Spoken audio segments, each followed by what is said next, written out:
옛날 어느 마을에 사이좋은 형과 동생이 살고 있었습니다.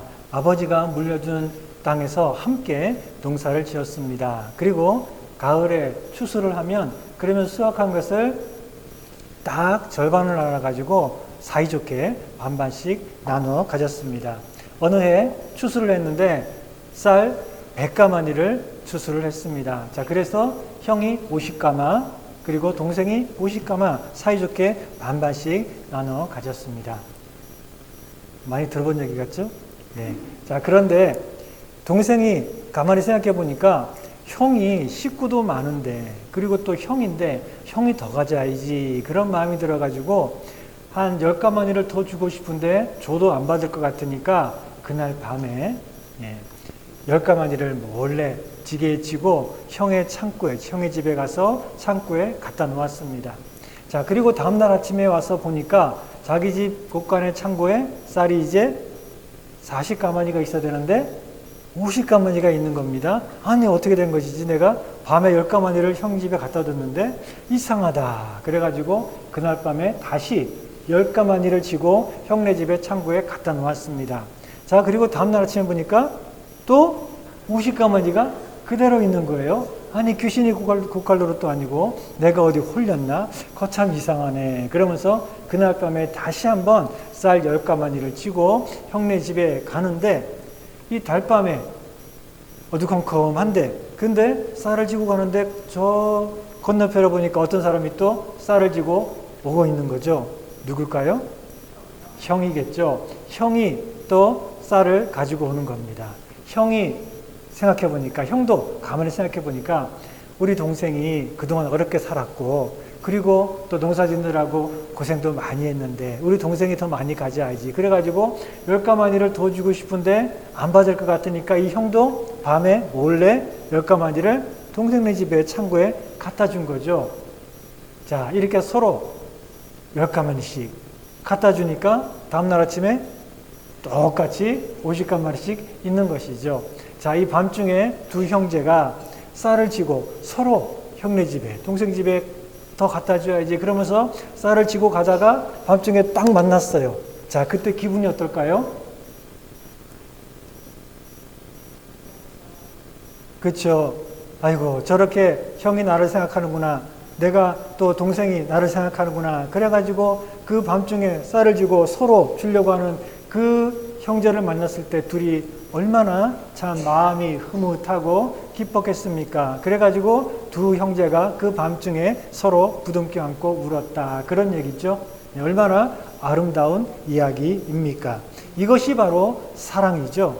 사랑이라고 하는 게 뭡니까? 서로 다른 사람을 먼저 생각하고 먼저 챙겨주는 것, 그게 사랑이겠죠. 내가 내 거 먼저 챙기고 내가 더 잘 되려고 하고 하는 그런 이기적인 마음을 가지면 사랑할 수 있겠습니까? 그런 마음을 가지고는 사랑한다 100번 말해도 사랑할 수가 없는 것이죠. 자, 방금 이 이야기가 이렇게 아름답게 끝이 났는데, 그런데 다른 이야기가 될 수도 있어요. 동생이 추수가 끝나고 이제 50가마니 서로 나눠 가졌는데 가만히 생각해 보니까 동생이 내가 좀 더 어려운데, 내가 더 농사 짓느라고 너무 힘들고 고생했는데 내가 좀 더 가져야 되지 않을까? 그런 마음이 들어가지고 동생이 밤중에 몰래 형네 집 창고에 가서 한 10가마니를 가져왔어요. 자, 그래가지고 이제 다음날 아침에 내가 60가마니겠지 하고 봤는데 50가마니예요. 이상하다. 내가 형네 집에 가서 10가마니 가져왔는데 그러면 60가마니가 돼야 되는데 왜 50가마니지? 이상하네. 다음날 그날 밤에 또 가서 형네 집에서 10가마니를 가져왔어요. 그리고 이제 다음날 보니까 또 50가마니밖에 없는 거예요. 이상하네. 내가 분명히 10가마니 가져왔는데. 그래가지고 그날 밤에 또 가지러 가는데 밤중에 딱 누구를 만났을까요? 형을 만난 거죠. 형도 내가 형인데 더 가져야지. 그래가지고 형이 동생 집에 10가마니 더 가져가려고 오다가 둘이 딱 만났어요. 자, 그러면 서로 기분이 어떨까요? 부끄러워가지고 슬그머니 꽁무니를 빼든가, 아니면은 서로 멱살을 붙들고 이제 보니 너였구나 그러면서 서로 싸우고 난리가 났겠죠. 자, 이렇게 세상에는 두 종류의 사람이 있습니다. 남을 먼저 생각하고 남을 먼저 챙기는 사람이 있고 아니면 자기 거를 먼저 챙기고 자기를 먼저 생각하는 그런 두 종류의 사람이 있습니다.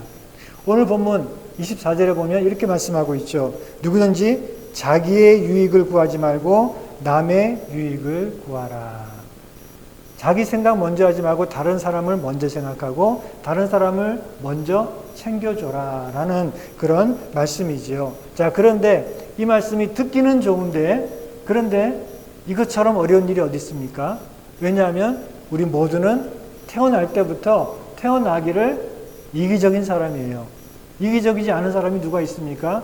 모든 사람들은 다 이기적인 마음을 갖고 태어났기 때문에 늘 자기가 먼저 자기 자신을 먼저 챙기는 마음을 본능적으로 가지고 있죠. 어린 아이들부터 그렇습니다. 자, 그리고 언제나 남들보다 나를 먼저 생각하고 남들보다 나를 먼저 챙기는 게 너무나 자연스럽고 너무나 당연한 일이라고 생각하죠. 그래서 만약에 자기보다 남을 더 챙겨주고 남이 더 많이 갖게 만들고 남이 더 잘되게 만드는 그런 사람이 있다면 저 사람 좀 뭔가 모자란 사람인가 보다. 저 사람 뭔가 이렇게 사리 분별이 없나? 바본가? 그런 생각을 하겠죠. 만약에 여러분들의 자녀나 여러분들의 남편이 어디 가서 친구가 더 잘되기로 친구가 더 잘되도록 열심히 도와주고 친구한테 늘 양보하고 친구가 성공하도록 도와주고 자기 거는 챙기지도 못하고 그러면 여러분들 기분이 어떻습니까? 아이고 우리 아들 잘하네. 아이고 우리 남편 자랑스럽네. 그렇습니까?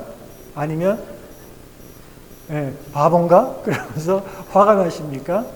사람들은 다 먼저 자기 거를 챙겨놓고 그 다음에 여유가 있으면 다른 사람을 도와주죠. 이렇게 누구나 자기 자신을 먼저 생각하는 게 당연하고 또 자연스럽게 생각을 합니다. 자, 그런데 오늘 성경 본문 말씀은 정반대입니다. 뭐라고 말씀합니까? 누구든지 자기의 유익을 구하지 말고 다른 사람의 유익을 구하라 라고 말씀하고 있습니다. 사실 이것이 사랑에 있어서 가장 중요한 것이죠.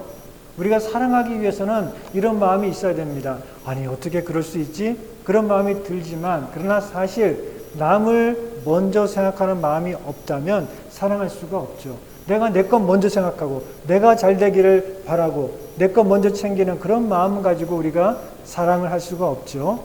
내가 나를 먼저 생각하는 마음을 내려놓고 나의 유익과 나의 권리와 이런 것들을 내려놓아야 하지만 마침내 상대방을 사랑할 수 있게 되는 것이죠. 그래서 고린도전서 13장 5절에 보면 거기 보면 우리 사랑이 무엇인지 쭉 말씀하고 있는데 거기 5절에 보니까 사랑은 자기의 유익을 구하지 아니한다라고 말씀하고 있죠.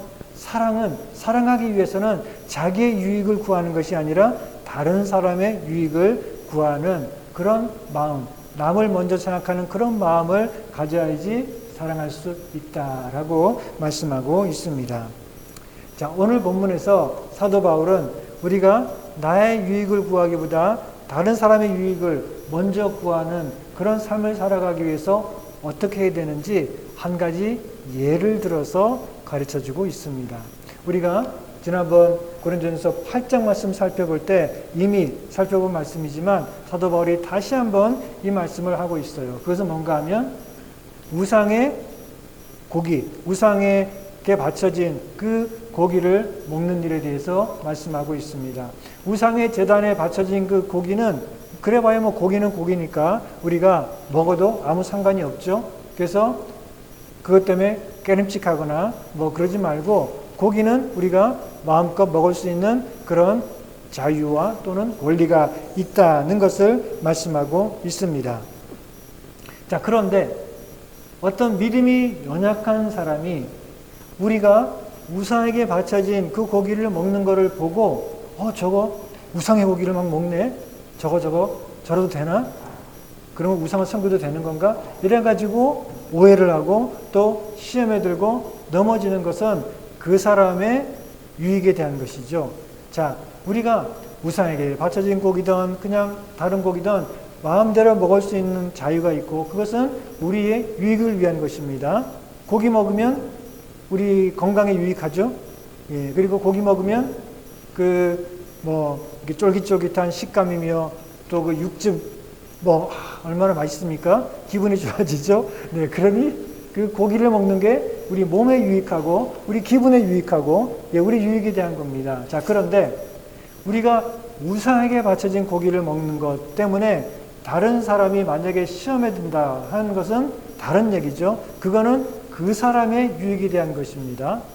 그 사람이 만약에 시험에 들면 그것 때문에 믿음을 떠날 수도 있고 믿음을 떠난다면 멸망하게 되는 것이죠. 그러니 이거는 그 사람의 유익에 대한 문제입니다. 나는 어떤 고기든 마음껏 먹을 수 있는 그런 자유가 있고 그것은 나에게 유익한 일이죠. 자, 그런데 믿음이 약한 그 사람에게는 어떤 일이 유익한 일일까요? 좀 누가 자기 앞에서 좀 이렇게 자기 시험에 들게 만드는 사람이 좀 없으면 좋겠죠.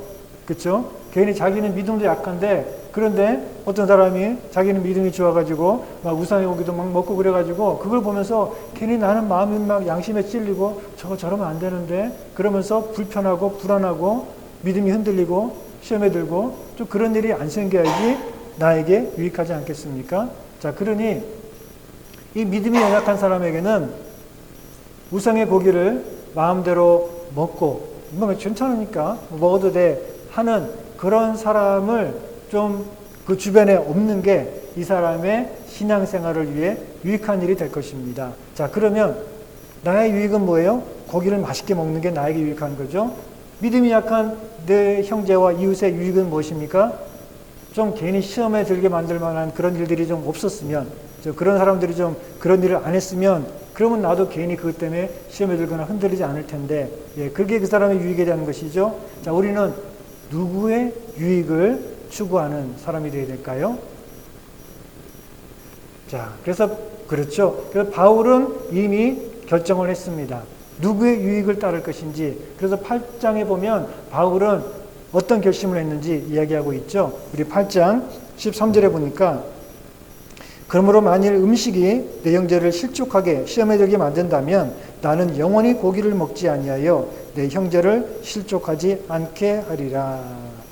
바울은 자기가 고기를 마음껏 먹을 수 있는 권리가 있고 또 그 고기를 먹는 게 자기에게 유익한 거죠. 건강에도 좋고 기분에도 좋고 자기에게 유익한 일이지만 그러나 내 형제에게 믿음이 약한 형제에게 유익한 게 더 중요하기 때문에 나는 그 형제가 혹시라도 시험에 들어서 넘어지지 않도록 나는 아예 고기를 먹지 않겠다. 뭐 우상에게 바쳐진 고기든 그냥 시장에서 파는 고기든 어떤 고기든지 간에 괜히 오해 사지 않도록 괜히 믿음이 약한 사람 또 시험에 들지 않도록 하기 위해서는 아예 어떤 고기든지 먹지 않겠다. 다시 말하면 다른 사람의 유익을 위해서 자신의 유익을 포기하고 내려놓았던 것입니다. 자, 그리고 이제 오늘 10장에 와서 바울은 뭐라고 말합니까? 우리들에게 우리도 그렇게 해야 된다. 바울만 그렇게 하는 것이 아니라 우리도 그렇게 해야 된다라고 말씀하고 있습니다. 오늘 본문 23절, 24절에 보니까 모든 것이 가하나, 그러니까 우상에게 바쳐진 고기를 먹는 거 가하다, 괜찮다, 예, 아무 문제가 없지만 그러나 모든 것이 유익한 것은 아니요. 그것이 모든 사람들에게 유익한 것은 아니다. 모든 것이 가하나 모든 것이 덕을 세우는 것은 아니니 누구든지 자기의 유익을 구하지 말고 남의 유익을 구하라 라고 말씀하고 있습니다. 사도 바울이 다른 사람의 유익을 위해서 고기를 먹을 수 있는 자기의 권리를 포기하고 자기의 유익한 일을 포기했던 것처럼 우리도 다른 사람의 유익을 위해서 나의 유익을 내려놓을 수 있는 그런 마음을 가져야 된다라고 말씀하고 있습니다. 한국의 대통령 가운데 한 분이 있는데 제가 이름은 말하지 않겠습니다. 이분이 술을 아주 좋아하는 분이었어요. 예, 뭐 막걸리며 뭐 무슨 이런 한국의 술을 좋아하는 그런 사람인데 대통령이 되고 나서는 술을 딱 끊었다라고 합니다. 그래서 그 임기가 4년인가요? 예, 4년 대통령 하는 동안은 취임식 한 날부터 마지막 퇴임할 때까지는 술을 전혀 입에 대지 않았다라고 합니다. 아니 대통령이라고 뭐 술을 마시면 안 되나요? 물론 일과 시간에 마시면 큰일 나죠. 하지만 일과 시간 끝나고 저녁에 술 마시는데 누가 뭐라고 그러겠습니까? 주말에 뭐 술을 마셔도 누가 뭐라고 그러겠습니까? 대통령이라고 술 마시지 말라는 법이 없죠. 예, 그런데 이분은 대통령이 되자마자 저녁에든 혹은 주말이든 술을 아예 끊었다라고 합니다. 왜냐하면 그렇죠. 실수할까봐. 대통령이라고는 이 막중한 직무를 감당하는데 내가 혹시라도 술을 마신 것 때문에 실수할까봐 혹은 뭐 주말에도 뭐 큰 사고나 어떤 국가적인 위기가 생길 수 있는데 그럴 때 대통령이 취해가지고 나타나면 안 되겠죠. 그러니 혹시라도 자기가 술 마신 것 때문에 나라에 또는 국민들에게 피해가 되는 그런 일이 있으면 안 되기 때문에 그렇게 자기가 술을 좋아하는 사람이지만 술을 딱 끊었다라고 합니다. 자기의 유익보다 술을 마시며 즐거워하는 그런 자신의 유익보다 다른 사람과 또 국민들의 유익을 더 생각했다는 것이죠. 우리는 이 세상의 대통령직보다 더 크고 중요한 직을 가지고 있죠. 그것은 무엇입니까? 우리 예수 그리스도의 생명의 복음, 구원의 복음을 세상에 증거하는 그런 막중한 사명과 직책을 우리가 가지고 있죠. 세상에 누가 그 일을 하겠습니까? 대통령이 하겠습니까? 뭐 사장이, 장군이 하겠습니까? 바로 저와 여러분들에게 이런 만왕의 왕이신 그런 예수 그리스도의 구원의 복음을 세상에 알리고 증거할 막중한 사명을 우리가 가지고 있죠. 그 사명을 잘 감당하기 위해서는 우리에게 유익한 것을 내려놓고 다른 사람들에게 유익한 일을 위해서 스스로 권리를 포기할 수 있는 그런 마음을 가져야 되지 않겠습니까? 그래서 오늘 본문 33절에 이렇게 말씀합니다. 나와 같이 모든 일에 자기 자신을 기쁘게 하기보다는 모든 사람, 다른 사람을 기쁘게 하여 자신의 유익을 구하지 아니하고 많은 사람의 유익을 구하여 그들로 구원을 받게 하라라고 말씀하고 있습니다. 자, 우리가 나의 유익보다 다른 사람의 유익을 더 먼저 생각하는 것은 결국은 그 사람으로 하여금 복음으로 구원을 받도록 하기 위한 것이고, 그리고 믿음이 약한 사람이 괜히 시험에 들어서 넘어지지 않도록 그 사람들을 도와주고 붙들어주기 위한 그런 마음 때문에 그런 것이죠.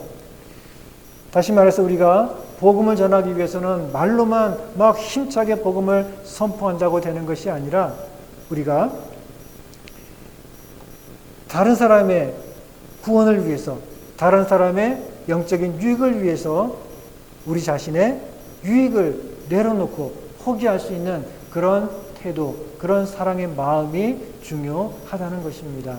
그래서 우리가 자신의 유익을 구하지 않고 또 우리가 할 수 있는데도 하지 않고 다른 사람을 배려하는 이유는 무엇입니까? 결국은 그들로 구원을 받도록, 그리고 그들이 시험에 들지 않고 믿음 안에 굳게 서도록 만들기 위한 것이죠. 자, 이것과 관련해서 우리가 다른 사람, 내 자신의 유익을 구하기보다 다른 사람의 유익을 먼저 구하는 그런 삶을 살아야 될 또 다른 중요한 이유가 있습니다. 그것은 우리가 내 자신의 유익보다 다른 사람의 유익을 먼저 구하게 될 때에 그것이 곧 우리 주님 예수 그리스도를 본받고 닮아가는 것이 되기 때문에 그렇습니다. 그래서 오늘 본문 10장 33절 그리고 그 다음에 이어지는 그 다음 장 11장 1절을 우리가 같이 읽어보면 이렇게 됩니다. 나와 같이 모든 일에 모든 사람을 기쁘게 하여 자기의 유익을 구하지 아니하고 많은 사람의 유익을 구하여 그들로 구원을 받게 하라. 자, 그 다음에 내가 그리스도를 본받는 자가 된 것 같이 너희는 나를 본받는 자가 되라. 자, 바울이 왜 자기의 유익, 자기의 권리를 내려놓고 다른 사람이 유익하게 되기를, 다른 사람을 위해서 그렇게 살았을까요? 그것은 곧 그리스도를 본받기 위해서. 그리스도를 본받기 위해서 바울은 자기의 권리를 내려놓고 자기의 유익보다 다른 사람의 유익을 더 구하는 그런 삶을 살았다는 것입니다. 그러면서 우리도 그리스도를 본받기 위해서는 바울처럼 자기의 유익을 구하기보다 다른 사람의 유익을 구하는 그런 삶을 살아야 된다는 것입니다. 우리가 요한복음 3장 16절은 잘 알죠. 그런데 요한 1서 3장 16절은 잘 모릅니다. 그런데 둘 다 사도 요한이 쓴 말씀인데요. 근데 이 말씀이 떨어져 있지만, 요한복음 그리고 요한 1서 떨어져 있지만 하필 3장 16절, 3장 16절입니다. 근데 어쨌든 이 두 말씀이 연결이 됩니다. 우리는 근데 요한복음 3장 16절은 잘 아는데 요한 1서 3장 16절은 잘 몰라요. 자, 요한복음 3장 16절은 뭐라고 말씀하죠? 하나님이 세상을 이처럼 사랑하사 독생자를 주셨으니 이는 저를 믿는 자마다 멸망하지 않고 영생을 얻게 하려 하십니다. 라고 말씀하고 있습니다. 하나님께서 우리를 사랑하셨기 때문에 독생자 예수님을 아끼지 않고 우리를 위해 내어주셨습니다. 예수님께서 우리를 사랑하셨기 때문에 우리를 구원하기 위해서, 우리의 유익을 위해서, 우리의 생명을 위해서 자신의 생명을 내려놓고 자신의 영광을 버리고 자신의 권리를 내려놓고 십자가의 길을 가셔서 우리를 대신해서 죽으셨습니다. 그것은 예수님께서 우리를 너무나 사랑하셨기 때문에 자기의 유익과 자신의 영광을 지키는 것보다 우리의 유익을 위해, 우리의 구원을 위해서 자기의 모든 것을 다 내려놓고 또 버리셨다는 것이죠. 자, 그러면 우리는 그런 예수님을 닮기 위해서 어떻게 살아야 될까요? 요한 1서 3장 16절은 말씀하고 있습니다. 요한 1서 3장 16절에 보면은 그가 우리를 위하여 목숨을 버리셨으니, 그렇죠? 우리를 사랑하셔서 그가 우리를 위해서 목숨을 버리셨으니 이로써 우리가 사랑을 알고 우리도 형제들을 위하여 목숨을 버리는 것이 마땅하니라.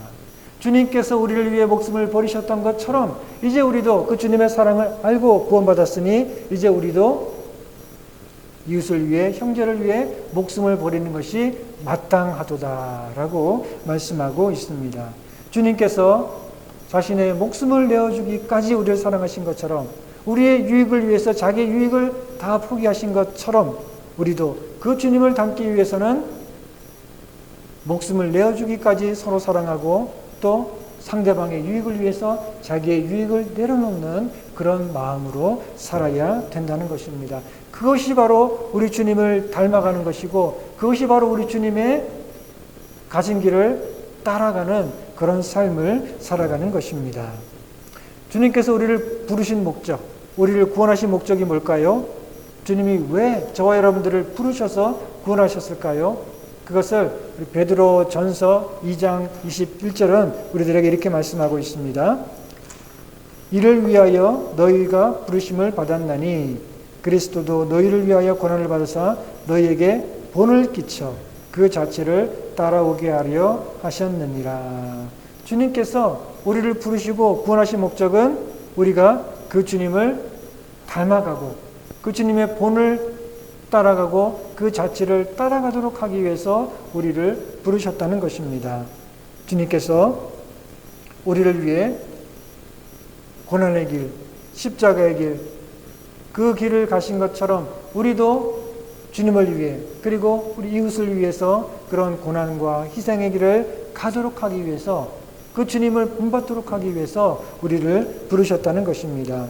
주님께서 우리의 유익을 위해서 자신의 유익을 버리신 것처럼 우리도 그 주님을 본받아서 우리의 유익을 내려놓고 다른 사람을 먼저 생각하는 그런 삶을 살라고 우리를 불러서 구원해 주셨다는 것입니다.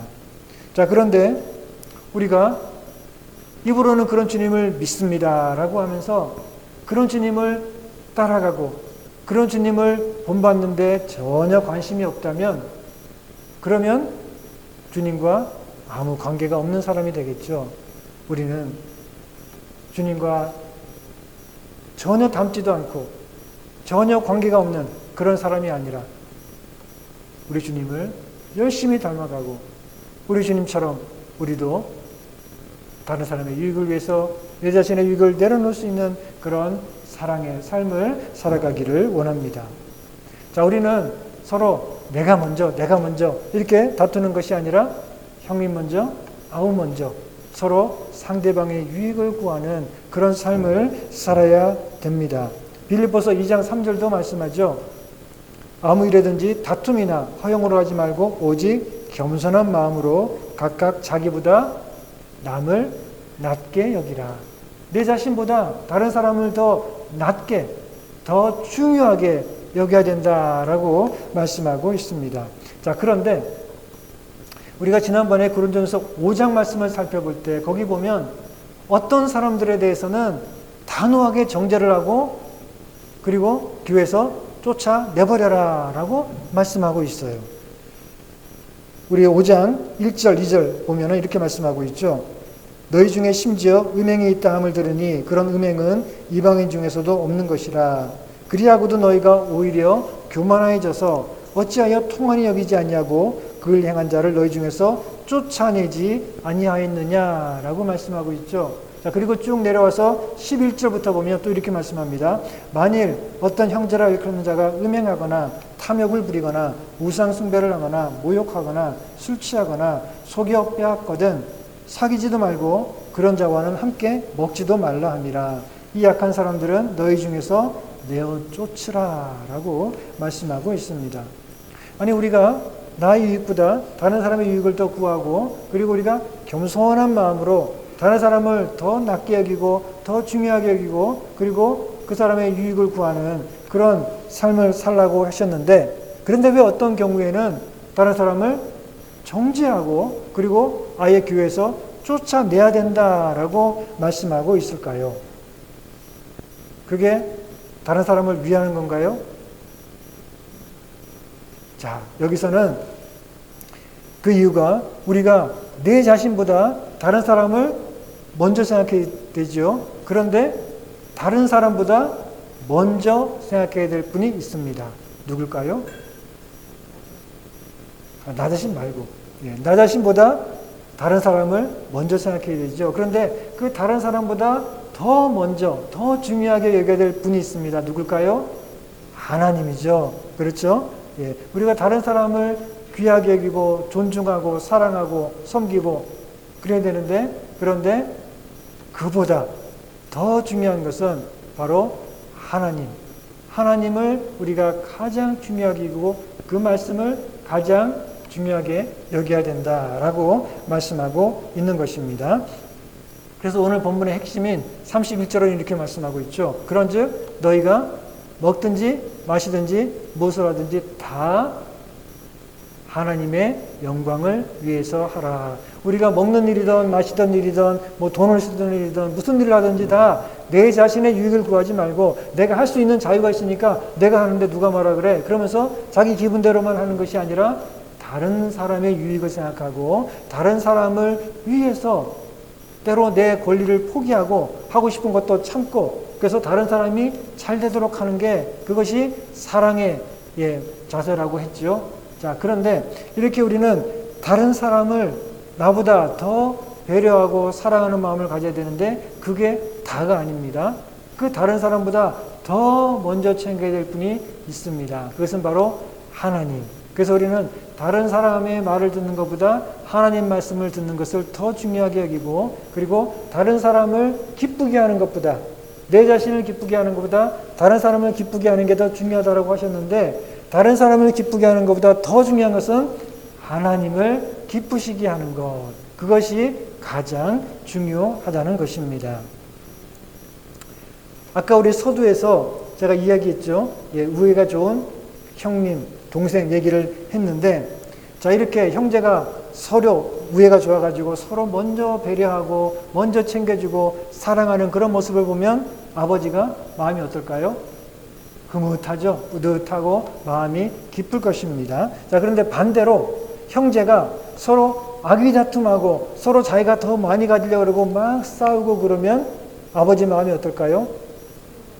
아버지가 마음이 참 아프고 괴롭겠죠. 그리고 그것이 아버지에게 또 얼마나 큰 불효가 되겠습니까? 우리가 서로를 먼저 챙기고 서로 배려해주고 내 자신의 유익보다 다른 사람의 유익을 더 구하는 그런 삶을 살면 우리 하나님 아버지께서 보시고 기뻐하십니다. 그렇죠? 우리가 서로 사랑하는 것, 내 자신보다 남을 더 배려하고 또 그들의 유익을 구하는 그래서 내 자신의 자유와 권리를 내려놓는 그런 삶을 사는 것을 하나님이 보실 때 하나님이 그것을 보고 아주 기뻐하십니다. 자, 그런데 이 우애가 좋은 형과 동생이 우애가 너무 좋아가지고 그래가지고 둘이를 얼마나 서로 사랑하고 아끼는지 형이 동생 말을 너무너무 잘 들어줘요. 아버지 말보다도. 아버지 말보다도 동생 말을 더 들어줘요. 그리고 이 동생도 얼마나 형을 따르고 좋아하는지 아버지 말도 제쳐두고 형 말을 먼저 따라요. 자, 그러면 이 집에 문제가 있는 거죠. 이 집에 큰 문제가 생긴 것입니다. 아무리 형제가 우애가 좋아도 먼저 부모님, 아버지 말을 듣는 게 그게 더 먼저겠죠. 그리고 그것이 결국은 온 집안에 좋은 것입니다. 아버지도 기뻐하시고 형제자매도 서로 사랑하고 그것이 모두에게 유익한 것이죠. 그런데 우애가 너무 깊어가지고 그냥 다른 사람 보이지 않고 아버지도 보이지 않고 형제가 서로 막 위한다고 하면 그것은 크게 잘못된 집안이고 아버지가 볼 때 얼마나 그것이 참 서운하고 또 화가 나는 그런 일이 되겠습니까? 우리도 마찬가지죠. 우리가 서로 내 자신의 유익보다 다른 사람의 유익을 구하고 다른 사람이 잘 되기를 위해서 도와주고 섬기고 사랑해야 되지만 그러나 그보다 더 중요한 것은 무엇입니까? 우리 하나님 아버지의 말씀, 우리 하나님 아버지의 영광, 그것이 우리에게는 가장 중요한 것이 되어야 됩니다. 그래서 사실 우리가 하나님의 말씀을 가장 중요하게 여기고 하나님의 영광을 위해 살아가면 그것이 곧 우리 이웃을 위한 게 됩니다. 그것이 곧 내 자신을 위한 것이 되는 것입니다. 오늘 설교 제목이 뭐였죠? 주보를 보신 분들은 아시죠? 오늘 설교 제목이 나, 이웃, 하나님입니다. 자, 세상 사람들은 이 중에서 누구를 가장 중요하게 여길까요? 내 자신을 가장 중요하게 여기고 그 다음에 이웃을 생각하고 그 다음에 하나님은 뭐 있는지 없는지 생각도 안 하고 무시하고 그러겠죠. 자, 그런데 우리는 정반대가 되어야 됩니다. 자, 정반대 어떻게 되죠? 하나님, 그 다음에 이웃, 그 다음에 나. 그렇게 우리 예수님께서 이미 우리들에게 그 본을 보여주셨어요. 우리 주님이 우리에게 보여주신 그 본을 따라서 우리가 하나님 아버지를 가장 사랑하고 가장 그 말씀을 중요하게 여기고 우리의 마음과 뜻과 힘을 다해 하나님을 사랑하고 그리고 나와 이웃과의 관계에서는 내 자신의 유익보다 우리 이웃의 유익, 다른 사람의 유익을 먼저 생각하고 배려하는 그런 모습으로 우리가 살아가야 될 것입니다. 이것이 세상 사람 볼 때는 이상한 일입니다. 이해가 안 되는 일입니다.